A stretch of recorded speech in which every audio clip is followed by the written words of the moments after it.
Good morning everyone. This is Shravan Kumar, lecturer, Department of Business Administration, Andhra Loyola College. Today we are going to discuss about Henri Fayol 14 Principles of Management. As we all know that Henri Fayol is the father of modern management who has advocated 14 principles of management. In this regard, I just want to go for the 14 principles of management in detail. The first principle is about division of work. Division of work means it is nothing but dividing the work into various parts in order to get the specialization, in order to complete the work in time. And the second principle is about authority and responsibility. As we all know that every person, every manager who works in the organization should have the authority as well as the responsibility. Authority without responsibility is useless. Responsibility without authority is ineffective. So in this regard, all the managers who have the command of authorizing and also should have the responsibility of doing the work in time should have the span of control also in this regard. The third principle is about discipline. As we all know that in all the today's modern organizations, discipline means order or otherwise the obedience, outward mark of respect, established rules and organizations. In this regard, discipline is the foremost and for the first principle of the organization. Not only the managers, but all the employees, whoever who work in the organization should be disciplined so that they should come in time, they should follow all the rules and regulations so that the work can run smoothly in the organizations. And the fourth principle is about the unity of command. Unity of command means there should be only one boss who can give the instructions to the people.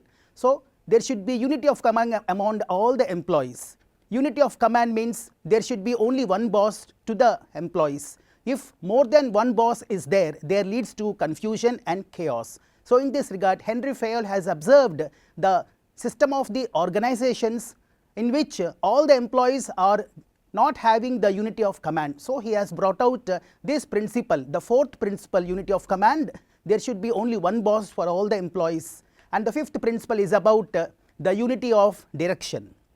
Unity of direction is also stating that there should be one head and one plan for all the employees having the same objective, which means if suppose there are 4 groups of teams, in this regard the 4 teams should have the 4 managers and there should have the 4 plans. In this regard, every manager having the same plan, every manager will be having their own plan. In this regard, the objective will be the same, that is profit motive.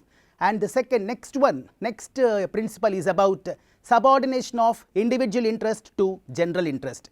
This principle is stating that all the employees should have the general interest in the first principle as well as they should be having the common interest in the second flow, which means the collaborative environment should be there. All the employees should collaborate themselves in the work environment system so that they should align the organizational objectives together and they should work with cooperation and coordination. The next principle is about effective remuneration. All the employees should be given equal pay and equal salary. Remuneration should be commensurate to their experience. In this regard, we can have some bullet points. Equitable compensation. All the employees should be treated equally and they should be compensated to their experience at the rate of work. Motivation and retention. All the employees should be motivated financially as well as non-financially for their work performance so that if equitable compensation is given, fair remuneration is given, every person in the organization will be motivated effectively and they will be retained in the organization for a long period of time, wherein the performance linked incentives will also be given to all the employees. Whoever the person who is working in the organization will be trying to prove himself, trying to prove his performance as he will be getting some incentives or perks or otherwise we can call as commission. And the next one we have centralization and decentralization. Centralization means today we observe in most of the organizations we have a centralized organization system, which means there should be only one person. There should be only one person in which the decision making will be concentrated, centered by only very few persons in order, so that everyone will be taking their decisions. It is decentralization. If only some team of members will be taking some sort of decision making, we call it as centralization. The next 9th principle is about scalar chain. Scalar chain means chain of superiors ranging from the ultimate authority to the lowest ranks. We have this scalar chain seen as very important principle in this 14 principles, which means the superiors should range from the hierarchy to the lowest ranks, chain of superiors ranging from ultimate authority to the lowest ranks. In this regard, we have some bullet points like we observe defined structure in every level, as well as we have effective communication from each person to the other person, and also we have regular consistency, in which regular consistency means teams will be having some cooperation, coordination, in which from where the orders should come, the flow of orders should rise from the superior to the subordinate, which means they have to follow in a hierarchy, in a straight line, in a single line. The next principle, 10th principle, is about order. There should be order in the organizations. Order is of two types, material order and social order. Material order means there should be place for everything and everything should be in its place. Social order means there should be a place for everyone and everyone should be appointed in their own roles, in which we have so many materials and we have so much of manpower. Socially as well as materially, we have so much of things to assemble. So in this regard, we have the order in which clarity should be there in the tasks and some sort of discipline should be promoted, as well as the efficiency can be optimized maximum. The next principle is about equity. Equity means justice and kindness. All the employees should be treated equally and some sort of fairness and kindness should be there. Equitable distribution, as we have seen, the remuneration is equally distributed. The order should also be there, equity should also be there, so that there should not be favoritism, there should not be partiality among the employees. All the employees should work equally, so that fairness and impartiality is the more important factor in which the principle is stating about. Diversity and inclusion, we have diversity also, so all the employees are not equal, all the fingers are not alike in the hand. In the same way, all are equal, there is no favoritism, there is no nepotism. Equal opportunities are given to all the people to perform their functions effectively. Next, we have stability of tenure of personnel.